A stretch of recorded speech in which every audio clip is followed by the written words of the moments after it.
What if Marvel never sold their movie rights? I think Marvel would have started with their biggest character, which is Spider-Man. The title is The Amazing Spider-Man and would release in 2008. Tobey would be too old for the role of Spider-Man at this time, so Andrew Garfield would debut as Spider-Man at age 25. Spider-Man's origin would be told in this movie with Gwen as the love interest. MJ and Harry would also debut in this movie. Green Goblin is the main villain and would kill Gwen Stacy like in the comics. But it also sets up MJ as a future love interest, which is something Homecoming does as well. So basically this movie would have a story similar to Spider-Man 1 and aspects of Homecoming with a little TASM in it as well. But most importantly that it would start a cinematic universe. The X-Men are Marvel's best comic sellers, so an X-Men movie would release in the same year after Spider-Man in 2008, and it would focus on the original X-Men members, which are Professor X, Cyclops, Jean Grey, Beast, Iceman and Angel, with Magneto as the main villain. In pre-MCU, the Fantastic Four were Marvel's most popular team, so they would get a movie in 2010. The main villain would be Mole Man, with Doctor Doom hinted in the post-credits scene. Iron Man would appear in the movie, but not as Iron Man, just as Tony Stark in a small role.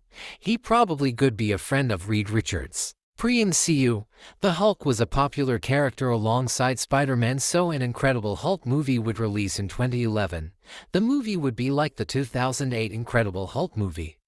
In the real world, Paramount rejected Disney's request for a solo Hulk project as they own the rights, but because Marvel never sold their movie rights, a sequel would happen sometime in the later phases. Also in 2011, X-Men Origins Wolverine would release.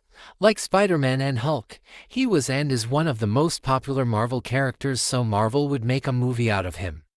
The movie would be like the actual movie but is a better version with no connection to the X-Men, nor will Deadpool show up, and will take place in World War II because Captain America can be introduced here, who teamed up with Wolverine in some of Wolverine's first appearances. Not only Captain America but Bucky would show up as well in a large role around the first half before it focuses more on the Weapon X storyline. The 2012 Avengers would have the same story but a very different build-up, as one hero had his own movie, which was the Hulk, and the others appeared in other movies or were in very small cameos.